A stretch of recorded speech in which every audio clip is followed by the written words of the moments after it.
Coucou toi, j'espère que tu vas bien. On se retrouve aujourd'hui pour un nouvel épisode du podcast qui se nomme L'astrologie peut-elle prédire l'avenir? Est-ce qu'on peut vraiment lire l'avenir grâce à l'astrologie? Les horoscopes et les astrologues sur les réseaux donnent l'impression qu'on peut tout savoir grâce aux étoiles. Est-ce que c'est vrai? Est-ce que c'est exagéré? Ou est-ce que c'est un mensonge? Eh ben, on va décrypter tout ça ensemble dans cet épisode. J'aimerais commencer en parlant des horoscopes et de l'astro que j'appelle l'astro Madame Irma. C'est l'astrologie, tu sais, où on a l'impression qu'en fait, on canalise plein de choses grâce à l'astro et que du coup, je peux savoir exactement quelle va être la date de rencontre de mon futur mari et la date l'arrivée de mon premier enfant et puis je pourrais savoir aussi si c'est une fille ou si c'est un garçon, et cetera, et cetera. Alors, je pense que tu l'as entendu à mon ton, je ne suis absolument pas d'accord avec ce type d'astrologie et je pense que ça, pour le coup, alors soit c'est des personnes qui effectivement canalisent des choses, mais dans ce cas-là, elles se servent plus de l'astro en mode, en mode pour attirer, les gens parce qu'effectivement les gens vont être un peu plus attirés par l'astrologie que par juste dire: «Bon, bah, moi je canalise des choses et je suis médium». Ils vont avoir moins l'impression que c'est, entre guillemets, «une arnaque». Mais, pour moi, c'est des personnes qui vont dire des trucs ultra précis en mode date et cetera, bah, c'est plus de la canalisation et du coup de la médiumnité que de l'astrologie en tant que telle. Pour le coup, les gens qui utilisent des mots, astrologiques pour pouvoir attirer les personnes férues d'astro, mais qui au final n'utilisent absolument pas les mouvements des planètes pour faire leurs prédictions, bah, pour le coup, c'est pas de l'astrologie, désolé, mais ça a rien à voir et genre, bon, bah, moi j'ai franchement été la première à le faire, hein, donc je jette pas la pierre, mais par exemple, les personnes qui font des tirages de cartes en disant: «Oui, alors, pour les lions, en août, il va se passer ça, c'est les cartes qui me le disent». Alors, les cartes, elles vont effectivement, parler de plusieurs personnes qui ont le signe, enfin, elles vont se connecter, les cartes, au signe du lion. Donc à toutes les personnes qui ont par exemple leur signe solaire en lion. OK.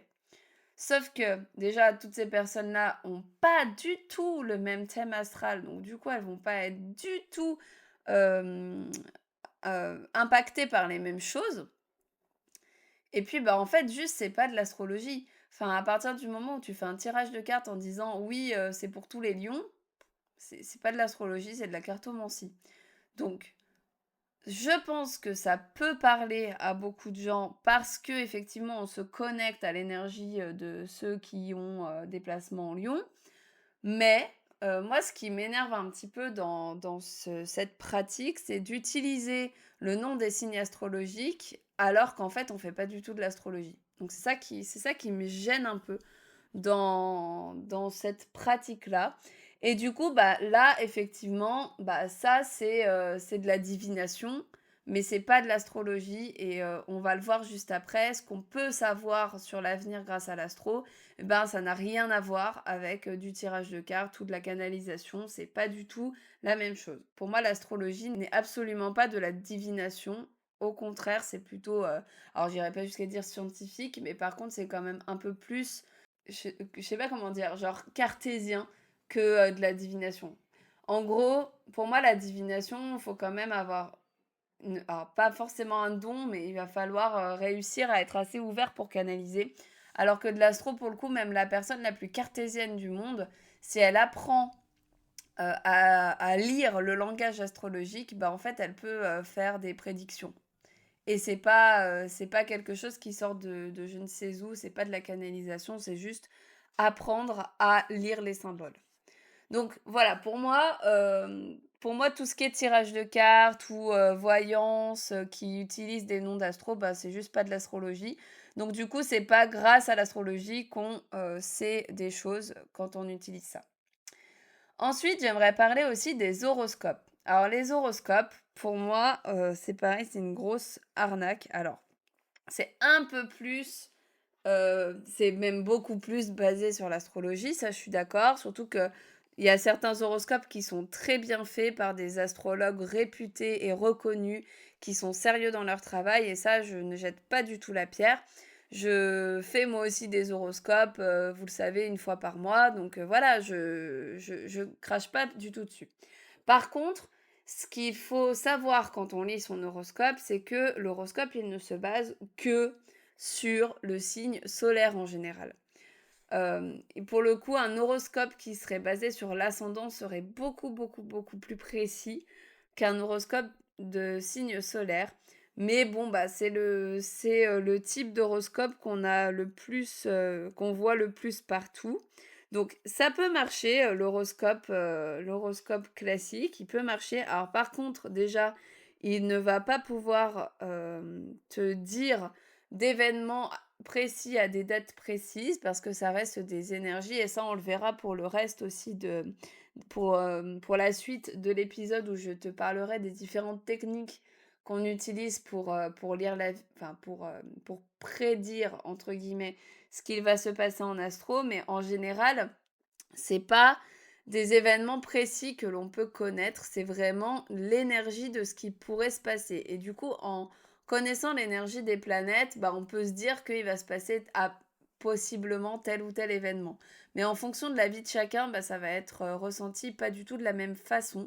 Donc c'est pour ça que pour moi les horoscopes, on peut regarder un petit peu ce qui va se passer, mais il faut pas s'y fier non plus de manière très, enfin, faut pas se dire que ce que l'horoscope dit, va forcément arriver. Parce qu'on a tous un thème astral différent et on est tous impactés différemment par les énergies des planètes. Mais du coup, là je critique, mais quelles méthodes sont vraiment efficaces et sont vraiment utilisées par les astrologues de la bonne manière? Donc il y a plusieurs, méthodes qui sont utilisées pour pouvoir savoir un petit peu ce qui va se passer dans notre futur. Alors celle qui est la plus connue, c'est la révolution solaire. La révolution solaire, en fait, c'est ton thème anniversaire. C'est le thème astral que tu vas en fait, tous les ans, quand le soleil va revenir à la place où il était lors de ta naissance, ça va te donner un nouveau thème astral. Alors bien entendu, c'est le thème astral de base, hein, qui compte toujours pour les analyses astro, mais chaque année, tu auras un thème un petit peu, différent, le thème de révolution solaire, qui lui va te permettre de savoir à peu près qu'est-ce qui va se passer pour toi durant l'année à venir. Et du coup, on va pas pouvoir forcément donner des événements très précis.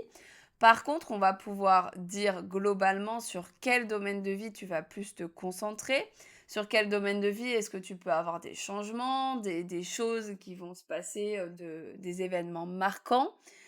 On peut aussi, grâce au système de révolution solaire, dater assez précisément quelles énergies sont activées à quel moment. Donc on peut savoir à quel moment de l'année, je sais pas, par exemple, tu as plus de chances d'avoir une promotion, quel, moment de l'année tu as le plus de chances de rencontrer quelqu'un si tu es célibataire. Ça, on peut le me dire.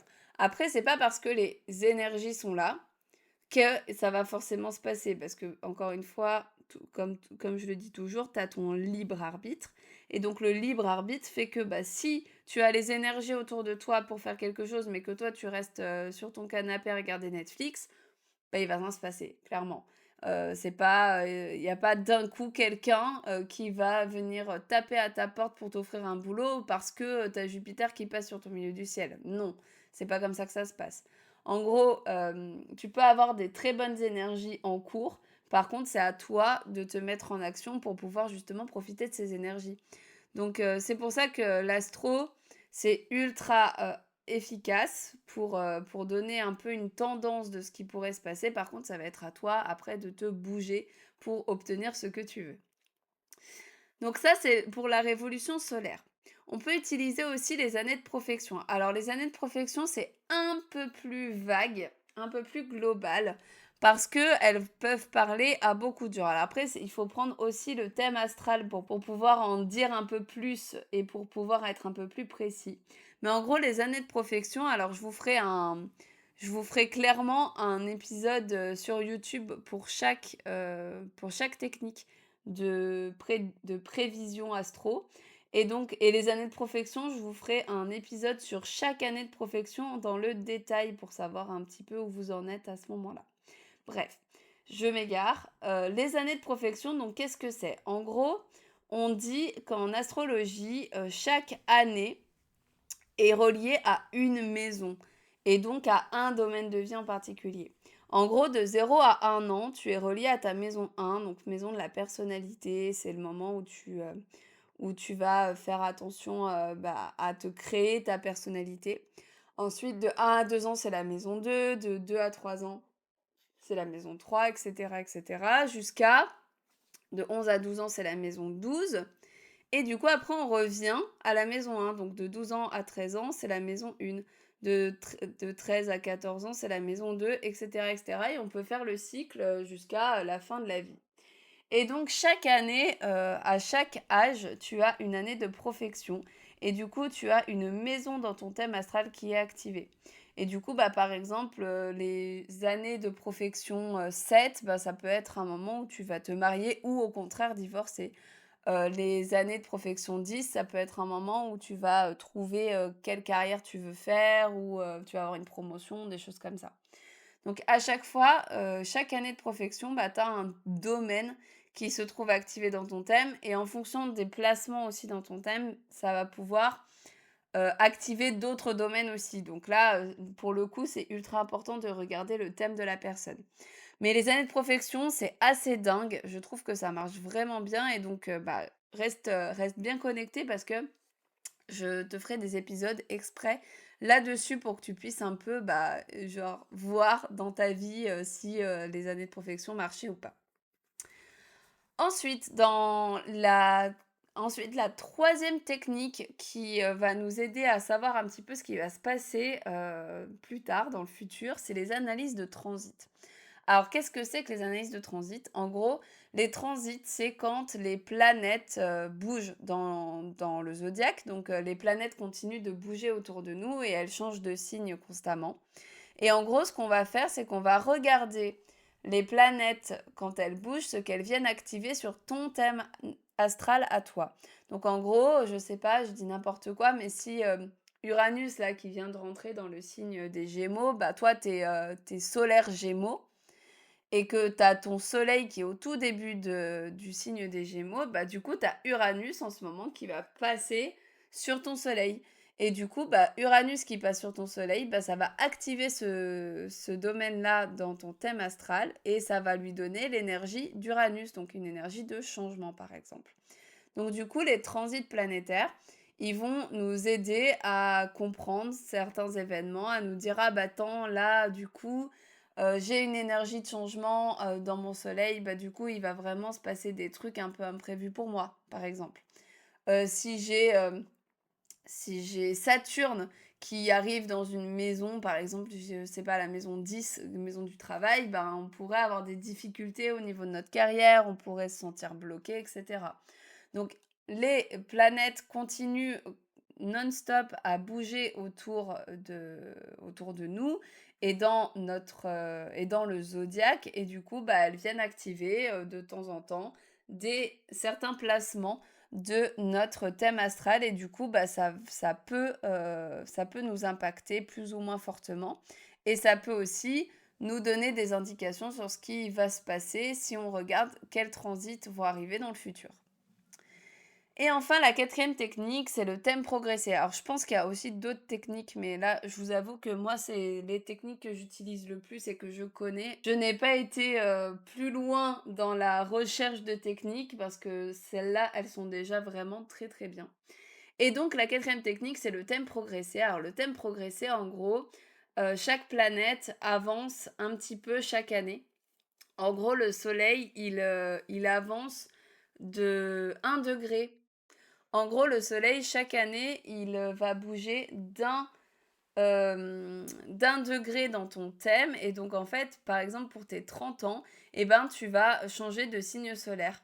Donc, donc, en fait, tu vas changer de signe solaire dès que, je sais pas moi, par exemple, si ton soleil, il est à 10 degrés de ton signe, bah, ça veut dire qu'à 20 ans, tu vas changer de signe solaire. Donc, bien entendu, ton thème astral reste ton thème astral et tu resteras toute ta vie avec cette énergie-là pour le soleil. Mais par contre, ça peut changer un petit peu ta personnalité. Et c'est pareil pour les autres planètes, elles vont possiblement changer de signe et de maison du coup au fur et à mesure de ta vie et du coup ça peut donner les grandes étapes de la vie de quelqu'un. Donc voilà pour ces techniques qui sont super intéressantes et donc encore une fois, je te le redis, je ferai des épisodes un petit peu plus longs si tu es intéressé sur chaque sujet. Donc soit des épisodes de podcast si vraiment je veux aller en profondeur, soit si c'est juste pour donner quelques infos, et ben je pourrais faire une vidéo YouTube un peu courte. C'est le nouveau format que je vais mettre en place dès le mois d'août. Et donc, ça te permettra d'en savoir un petit peu plus sur chaque technique. Si ça t'intéresse, si tout ça t'intéresse et que tu aimerais un peu savoir, bah, ce qui va pouvoir potentiellement se passer pour toi dans ta vie et que tu souhaites avoir un éclairage astrologique sur ce qui peut t'arriver, et ben, je propose le thème anniversaire. Alors c'est surtout celui-là que je propose pour ce qui est des études, enfin pour ce qui est des prévisions de ce qui va se passer.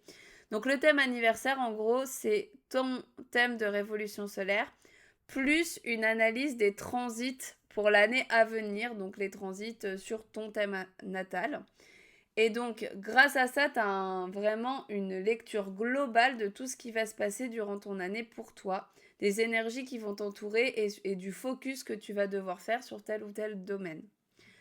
En plus de ça, je propose aussi l'astrofocus. L'astrofocus, c'est une question en particulier sur un domaine. Donc, par exemple, l'astrofocus love, bah, ça va être une question sur tes relations, par exemple. Ça peut être l'astrofocus work, une question sur ta carrière, sur ton travail. Et donc tout ça, ça peut être utilisé. Et donc, dans l'astrofocus, je vais d'abord me focaliser sur le domaine concerné, donc soit le travail, soit l'amour, dans ton thème astral. Donc, quels sont tes besoins, quels sont tes objectifs. Et ensuite, pour avoir une temporalité par rapport à ta question, eh ben, je vais utiliser l'analyse des transits. Donc, du coup, j'utilise l'analyse des transits pour l'astrofocus aussi.